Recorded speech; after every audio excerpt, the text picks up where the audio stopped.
tonight there'll be a lot of girls that go to sleep and just have such amazing dreams.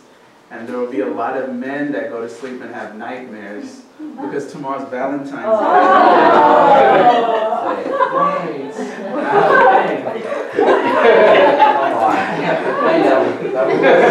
All the men sweating right now. And I have a super duper love-hate relationship with Valentine's Day because I like love, I love love, but I hate love as a commodity. Yeah. And do you know that, I think I wrote some stats for you right now while we were in worship. These were my stats for you. $30 billion were spent just for tomorrow. This is in 2019. Wow. And on the average, one man spends $250. That's the average. So can you imagine, like, now the average, that most people don't make $250 in like 2 weeks because this is the average man. And so the average man will spend $250 to impress someone he probably won't marry. And 135 million Americans take part in this. And the reason why I researched this stat just now is because it's so interesting to me that in America we're so infatuated with love and romance, and yet we have a 50% divorce rate. Yeah. And I'm also talking about Christians, because the church mimics the divorce rate of the rest of the world, or the rest of the secular world, and the church also has a 50% divorce rate. And some of you here may be products of divorces or broken families, and it's a real thing and it's a real struggle. So our first lesson of love is already broken, because we think that love is something that can come and go and it's fleeting. And this is not a condemnation on divorce per se, but it's actually just the state that we're in right now. Have you guys seen the movie Runaway Bride? Yeah. Yeah. I haven't seen it, but I saw this one clip, but I should see it because it's Julia Roberts and I forgot the other, Richard Gere or something. And in the movie I heard that she's a girl, she's a lady who almost gets married several times. And the thing with her is she always says that she likes her eggs in a different way. Because whoever she's with, she says that she likes eating eggs the way that person does. So if the man that she's with wants scrambled eggs, she likes scrambled eggs. And if the man that she wants likes sunny side up, then she likes sunny side up. And the interesting thing when I heard that spoke to me is that we are people who we are willing to give, we are willing to compromise everything about our likes and dislikes, everything that's core to our DNA, just to appease somebody else because we want to be loved. And there's a difference between compromise and just giving of yourself without regard to your self-worth. And I found that as a great analogy to our predicament today in this day and age about love, is we're people who are willing to be loved and to love in a partial way, in a very cheap way, in a way that actually disregards who we were created to be. And what actually ends up happening is we find love not very compelling, and we actually don't fully know what love is. And do you guys know what passage of scripture is always recited at every wedding? 1 Corinthians 13. And today, we're all going to get married again. So, we're going to read 1 Corinthians 13, but I feel like God has a fresh revelation for us through this passage.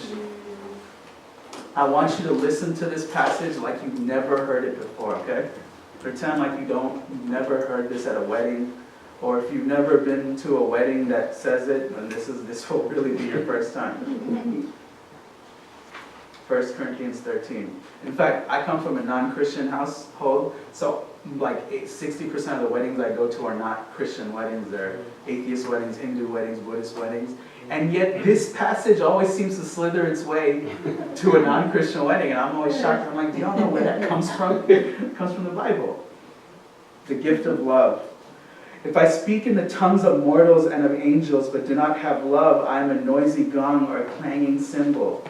And if I have prophetic powers and understand all mysteries and all knowledge, and if I have all faith so as to remove mountains, but do not have love, I am nothing. If I give away all my possessions, and if I hand over my body so that I may boast, but do not have love, I gain nothing.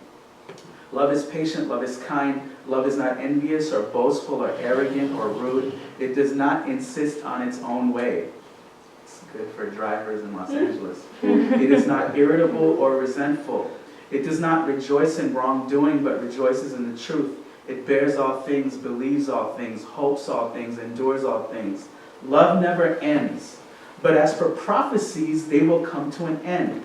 As for tongues, they will cease. As for knowledge, it will come to an end.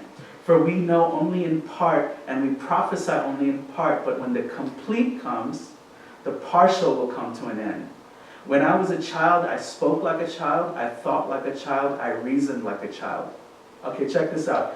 When I was a child, I spoke like a child, so that's prophecy. I thought like a child, that could be knowledge. And I reasoned like a child, that could be tongues. Sorry, so there's prophecies, tongues, and knowledge. And all these partial things that this verse says relates to the three above. So I spoke like a child, I thought like a child, I reasoned like a child. Prophecies, tongues, knowledge. But when I became an adult, I put end to childish ways. For now we see in a mirror dimly, but then we will see face to face. Now I know only in part, then I will know fully, even as I have been fully known. And now faith, hope, and love abide, these three, and the greatest of these is love. So it's amazing how if you do all these great things with your life and you don't actually experience love, the power of love, and the ability to give love, you're actually nothing. And the things that you actually contribute to this world are nothing. Now, I was wondering, why does this passage talk about these amazing things about love, but it doesn't give revelation of how to actually experience love and to love fully? And I was mad when I read this passage as I was preparing for you guys. I was like, yeah, I know love is patient, love is kind. These are great things, but how do we actually experience it? But then I realized that the writer of this, Paul, he gives an analogy and he gives insight into how to actually love better.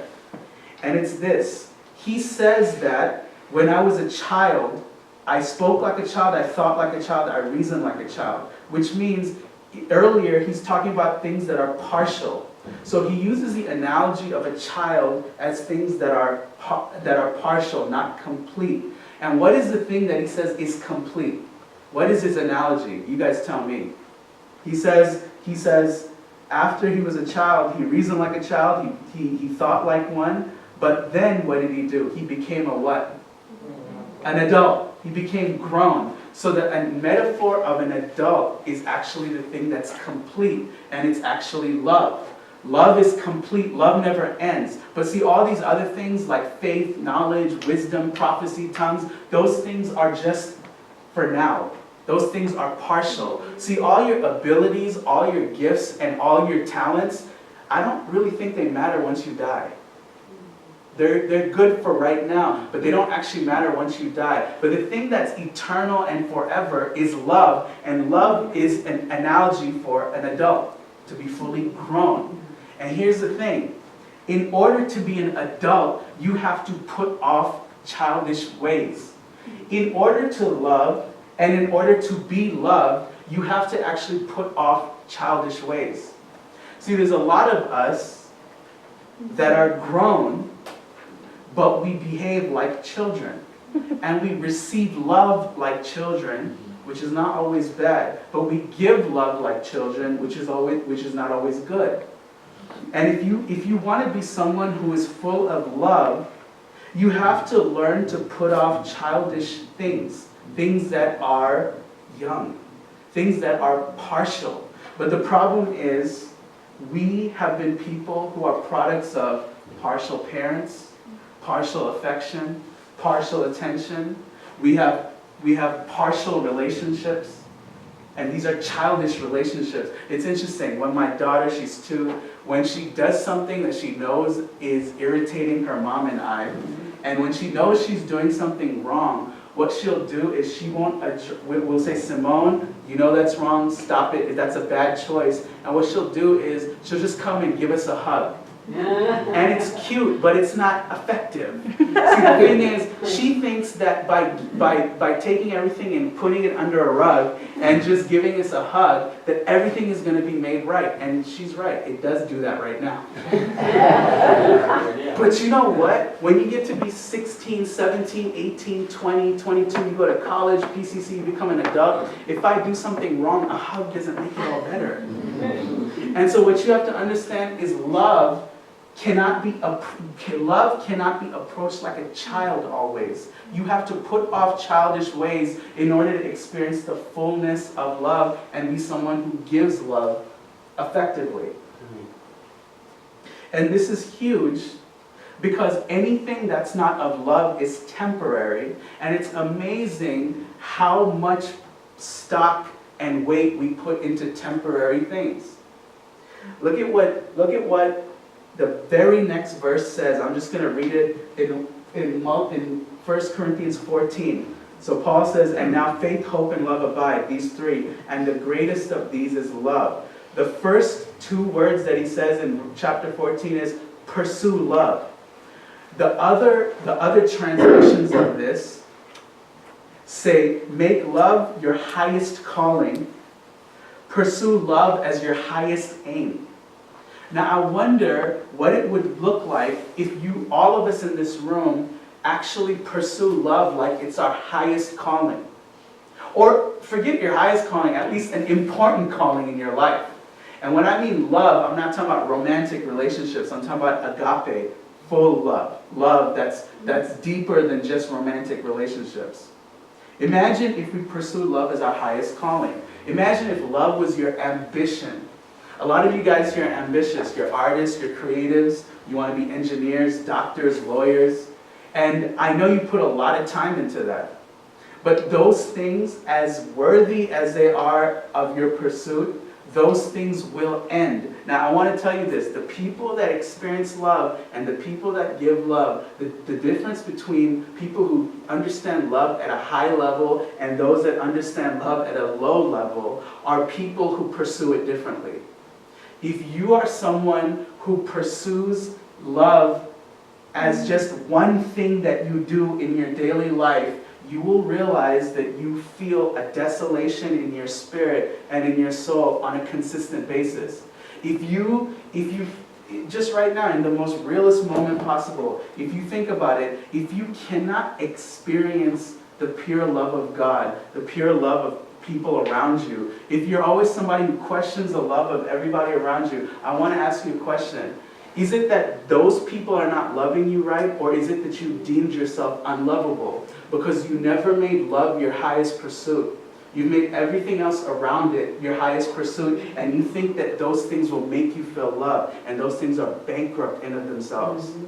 Academics, education, all of these things are important. Houses, even marriage, all of these things are important, but if you think that those things are the definition of love, you will always be bankrupt inside.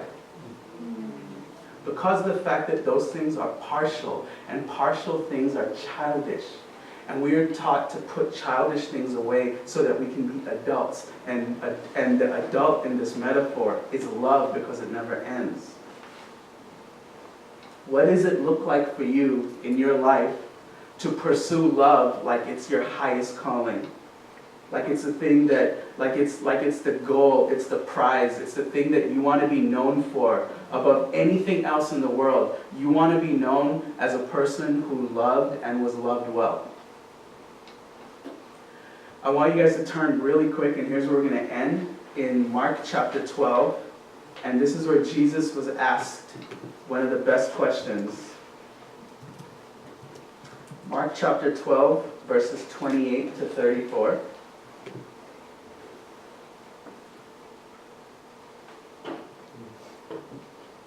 Mark chapter 12, verse 28. One of the scribes came near and heard them disputing with one another, and seeing that he answered them well, he asked him, "Which commandment is the first of all?" Jesus answered, "The first is, 'Hear, O Israel, the Lord our God, the Lord is one. You shall love the Lord your God with all your heart and with all your soul and with all your mind and with all your strength. The second is this, you shall love your neighbor as yourself. There is no other commandment greater than these. Then the scribe said to him, you are right, teacher. You have truly said that he is one, and besides him there is no other, and to love him with all the heart and with all the understanding and with all the strength, and to love one's neighbor as oneself. This is much more important than all whole burnt offerings and sacrifices.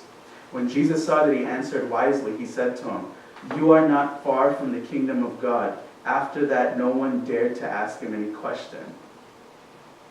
Now you might think that it's such a high calling that Jesus says, I want you to love God with all your heart, all your soul, all your mind, and all your strength. And we hear that, and then we feel like it's such a high calling, because some of you are here in this room today and you're saying, I don't have much heart left, and I don't have much mind left to love, and I don't have much soul left to love, and I don't have much strength left to love. The amazing thing about the greatest commandment is it actually doesn't matter how much you have, but Jesus is a God of percentages. And what I mean by that is this, even if this is all you have, his only requirement is to love with all of that. You are not required to love in the same way as other people. I have friends that have stable families. It's so disgusting. They have, it's like Family Matters or Leave It to Beaver. They have a stable dad, a stable mom, they have a dog and a picket fence and green grass. And I'm not saying that's the recipe for love, but these people feel loved. And then I have other friends who come from drug-infested relationships, broken houses and broken families, and guess what? The call for both of my friends are the exact same. You need not love as much as the other, but you need to love wholeheartedly, which means with 100%. So the call for Jesus is not saying, I want you to love like this person. I want you to feel loved like this person. He just says, whatever you have, I just want all of it. The key to expanding your capacity in life, the key to expanding love in your life is just to give everything you have. The problem is we are trained as human beings to love partially, and to love with a quarter, and to love reserved, because boy, if we love too much, we're going to get hurt. And the problem that we're facing today is we don't even know how to love fully. Because we've never loved fully to know what happens as a result of that. If you love fully with your tiny bit of love, with the tiniest bit of love, you will see that God is a God who takes that, he shatters that boundary, and then he gives you a greater capacity. That is the way of Jesus. He knows that it doesn't matter what background you come from, it doesn't matter how terrible your relationships are, it doesn't matter how abusive your relationships are. Wherever you are, if you can give every bit, remember, Jesus is a God of percentages. If you can give the 100%, he will take your life to places you never thought possible. And I constantly marvel at people who have a lot of love in their hearts, who have a lot of peace in their minds, who have a lot of sense of self. I constantly look at them, and the one thing that they all have in common, they all look different, but the one thing that they all have in common is that they give 100% of everything they have. And sometimes it's not that much. There's some of you that say that I don't have much, but it's not the amount, it's the percentage. And my last point is this. In verse 32, the scribe responds to Jesus. Then the scribe said to him, you are right, teacher. You have truly said that he is one, and besides him there is no other. Now it's true that Jesus did tell him, hear, O Israel, the Lord our God, the Lord is one. You shall love the Lord your God. It's true that he said that. But he never actually said, besides him there is no other. Do you realize that? The scribe took the words of Jesus and he interpreted it in an interesting way. When Jesus was saying, the Lord is one, love your God with all your heart, mind, and soul, the scribe spiritually took that to mean there is no other. See, when you know that God is one, and there's only one God, and Jesus is God, your heart won't be divided. And so that you can put all your focus and all your strength into that God. And the problem is, we're actually in a spiritual crisis because we don't actually know that aside from Jesus, there is no other. And that is why our love is divided. Now, I'm not suggesting that maybe you guys think there's more than one God. Maybe you do. But maybe you could believe in Jesus, and maybe you can believe in that He's God. But then there's other things that you also believe in. There's other things that you put your faith in. There are people that you give way too much credit to. There are family members that you hinge on every word they say. Do you know that that's a divided heart? And do you know that you're actually giving them the place of God? You don't have to worship different religions to actually worship different gods. And so when the scribe hears about the love of Jesus, his immediate response is to say, you're right. There is no other God but you. But Jesus never actually said that. See, the love of God, if you open your hearts to Jesus, the love of God will reveal to you that there is nothing that comes close to God's love. And there's no pastor or preacher or worship leader that can actually tell you that. That is an experience that I pray even today, if you've never experienced it before, I actually feel like if you want it, you can have it now. You know why? Because it's not about amount, but it's about percentages. Let's pray.